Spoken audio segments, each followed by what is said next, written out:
বছর অর্থাৎ ২০২৪ সাল সারা বাংলাদেশে আলোচিত ঘটনা ছিল ঝিনাইদহ ৪ আসনের আওয়ামী লীগের সংসদ সদস্য এমপি আনোয়ারুল আজিম আনার হত্যাকাণ্ড। যে হত্যাকাণ্ডের ঘটনা ঘটেছিল ভারতের কলকাতায়। কি ঘটেছিল সেদিন, কি ঘটেছিল গত বছর এবং ঘটনার সর্বশেষ পরিস্থিতি কি, সেই ব্যাপারগুলো জানাবো আজকে আপনাদের। ২০২৪ সালের ১২ই মে চিকিৎসার উদ্দেশ্যে ভারতের কলকাতায় যান ঝিনাইদহ ৪ আসনের সংসদ সদস্য এমপি আনোয়ারুল আজিম আনার।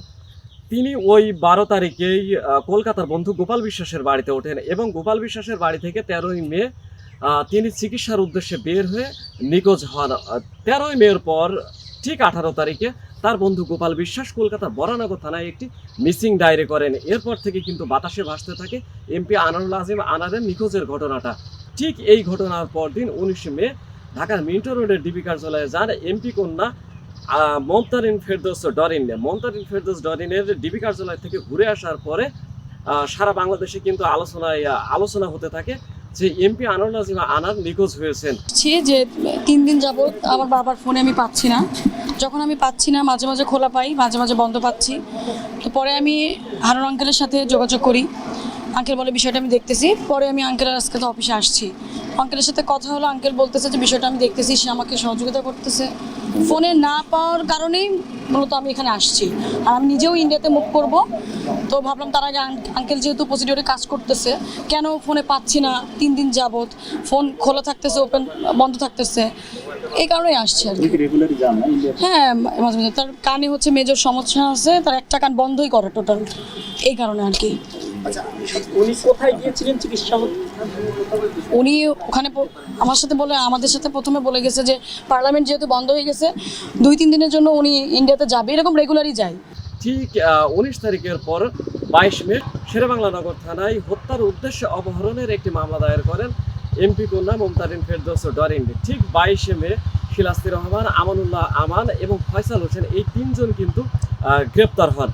এই গ্রেপ্তারের পর থেকে কিন্তু সারা বাংলাদেশে বেশ একটা আলোড়ন সৃষ্টি হতে থাকে এবং একই দিন অর্থাৎ এই ২২ মে বিকালে কলকাতা সিআইডি প্রধান অখিলেশ চতুর্বেদী গণমাধ্যমকে জানান এমপি আনোয়ারুল আজিম আনার কলকাতা নিউ টাউন এলাকার সঞ্জীবা গার্ডেন্সের BU56 ফ্ল্যাটে হত্যাকাণ্ডের শিকার হয়ে থাকতে পারেন।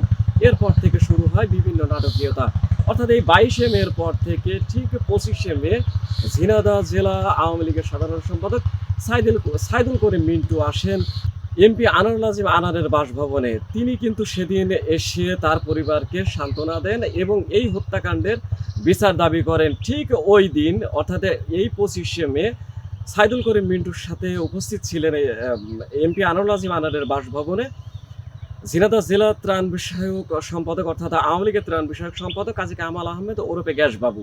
ঘটনা কিন্তু এইখান থেকে একটু ভিন্ন দিকে মোড় নিতে থাকে। তার আগে দর্শক একটু জানিয়ে রাখি, ২৩ মে কলকাতা থেকে গ্রেপ্তার হন জিয়াদ হাওলাদার ওরফে কসাই জিহাদ। এই ২৫ মে থেকে যেন একটু নাটকীয়তা আরও বেশি শুরু হতে থাকে। অর্থাৎ পরের মাসে ৬ জন গ্রেপ্তার হন ঝিনাইদহ ত্রাণ বিষয়ক সম্পাদক, আওয়ামী লীগের ত্রাণ বিষয়ক সম্পাদক কাজী কামাল আহমেদ ওরফে গ্যাসবাবু। ঘটনাটা কিন্তু এইখান থেকে একটু মোড় নিতে শুরু করে অন্যদিকে। অর্থাৎ এই বাবু আটক হওয়ার পরে কিন্তু উঠে আসতে থাকে আওয়ামী লীগের যে দলীয় কুন্দল, সেই দলীয় কুন্দলের ব্যাপারটি কিন্তু সামনে আসতে থাকে।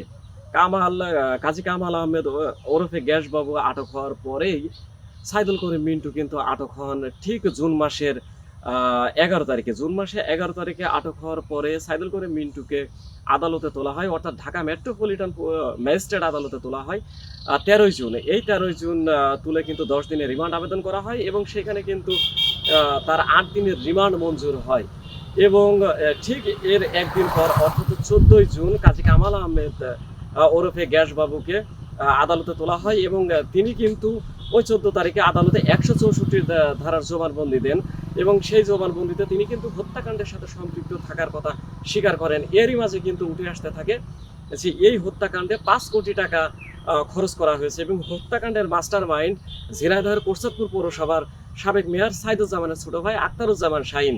এই আখতারুজ্জামান শাহিনের কথা আসতে থাকে, যার সাথে সম্পৃক্ততা মেলে সাইদুল করিম মিন্টুর।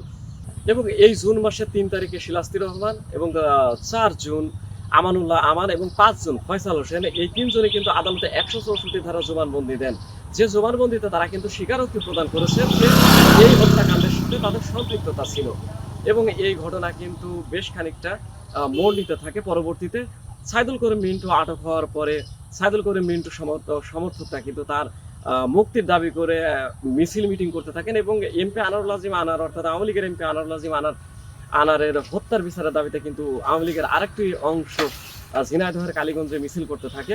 সর্বশেষ 2024 সালের নভেম্বর মাসে এমপি আনারুল আজিম আনারের কন্যা মমতারিন ফেরদৌস ডরিনের ডিএনএ নমুনার সত্যতার মাধ্যমে শনাক্ত হয় এমপি আনারুল আজিম আনার হত্যাকাণ্ডের শিকার হয়েছে। 2024 সালে সরকার পরিবর্তনের পর এই মামলাটি কিন্তু বেশ খানিকটা আমরা দেখেছি যে একটু ঝিমিয়ে যেতে শুরু করেছে, অর্থাৎ এই মামলা নিয়ে কিন্তু আলোচনাটা কমে আসতে শুরু করে।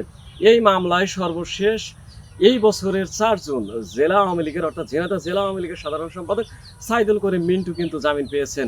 এবং এই মামলায় আরেকটি তথ্য হচ্ছে, এই মামলায় যারা আসামি ছিলেন তারা কিন্তু ইতিমধ্যে এই মামলায় আদালতে কিন্তু বলেছেন যে তারা এই হত্যাকাণ্ডের সাথে সম্পৃক্ত ছিলেন না। অর্থাৎ আদালতে তারা যে 164 ধারা জবানবন্দি দিয়েছিলেন গত বছর, সেই জবানবন্দি কিন্তু তারা প্রত্যাহার করেছেন।